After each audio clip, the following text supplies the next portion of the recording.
I came home after a 3-day business trip to find 200 strangers partying on my land, balloons, champagne, wedding photos, a drone buzzing over my private pond. Turns out, HOA President Karen used my property as her daughter's secret wedding venue without asking, without paying, without even telling me. She used bolt cutters to break the gate, told vendors it was hers, and even charged guests a parking fee. But the best part? I had cameras, and when the cops showed up, Karen didn't just get kicked out, she lost everything. Her reputation, her power, and even her home. Because when you steal a man's land and lie about it on Facebook, don't be surprised when karma shows up with handcuffs and a lawsuit. I live in a quiet town outside Savannah, Georgia. I own 10 acres of land, mostly forest, with a clear patch near a small lake. It's my sanctuary. No HOA, no neighbors in sight, just peace. I'd been away on a 3-day business trip. When I pulled up my driveway Sunday evening, I thought I'd made a wrong turn.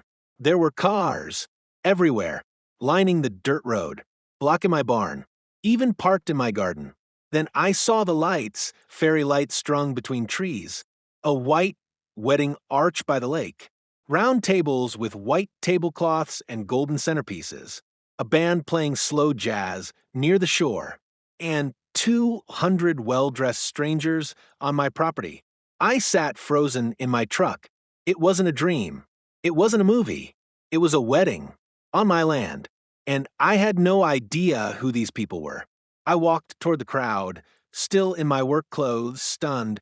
No one noticed me at first, until I stepped between the photographer and the bride and groom.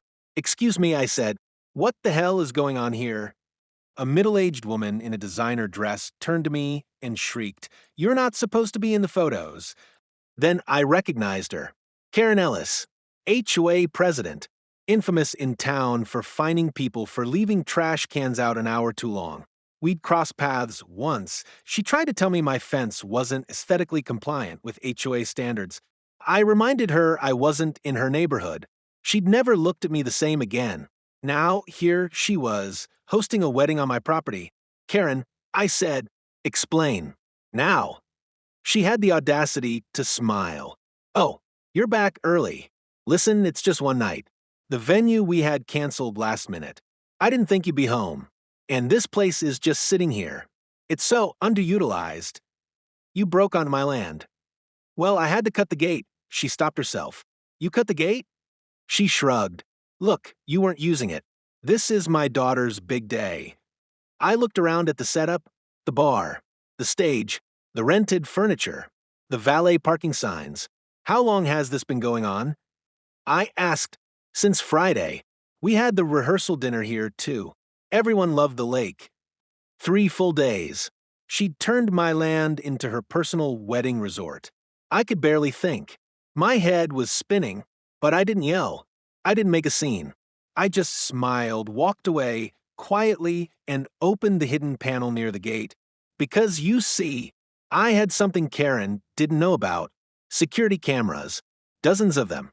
Installed after a trespassing incident 2 years back. And they'd recorded everything. From the moment she cut my gate open with bolt cutters to the speeches about our family estate, every second had been captured. And I wasn't the only one who saw it. I called the sheriff, who I'd known since high school. Within 20 minutes, 2 patrol cars rolled in, lights flashing. The music stopped. Karen ran toward them, flustered. "This is just a misunderstanding." One officer turned to me. "Is this your property?" "All 10 acres of it."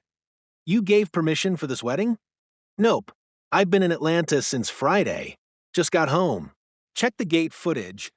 He did. He watched Karen use bolt cutters. He saw her direct vendors. Saw her charge $20 per car to park on my land. She had a teenager collecting cash at the edge of the driveway. He raised an eyebrow. "So, she profited off this?" "Looks like it," I said. Karen's daughter, now sobbing in her wedding gown, begged us not to ruin her day. I told the sheriff to give them 30 minutes to wrap up and get out.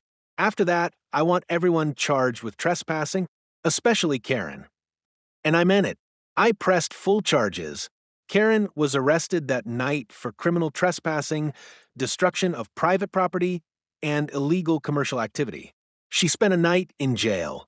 But the real hammer dropped when my lawyer filed a civil suit: $50,000 for unauthorized use of land and facilities, $8,000 for landscape damage, and cleanup $15,000 for emotional distress and reputation damage, punitive damages, to make an example of her. Her defense? She didn't think I'd mind. My lawyer handed over the footage of her saying on camera, "We're saving so much money doing it here. He'll never know." She lost the case. Hard. The court ordered her to pay me $100,000 in total. Her HOA insurance refused to cover it. And it gets better. Turns out Karen used HOA funds to pay for the wedding tent, the portable toilets, even the lighting setup. She'd labeled it as community engagement. When the board found out, they called an emergency meeting. I was invited to speak. I showed the footage. I showed the court ruling. I showed the receipts she tried to hide. Karen was removed from the board. The HOA filed separate charges. She was forced to sell her house to pay off the damages. She moved 2 counties over. And the last thing I heard? She tried to start a wedding business. Guess what the name was? Backyard Bliss? Yeah, not kidding. Since then, I've turned that lakeside clearing into a real venue. I've had 7 weddings, 2 family reunions, and a corporate retreat held there. All legal, all respectful, all profitable.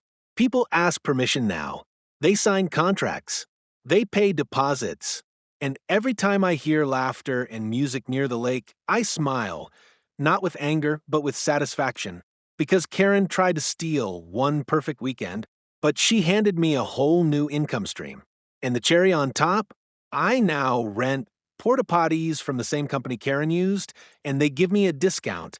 Why? Because they sued her too for unpaid bills. Optional. Some people think they're above the law, above consequences, that they can take what they want and charm their way out of it.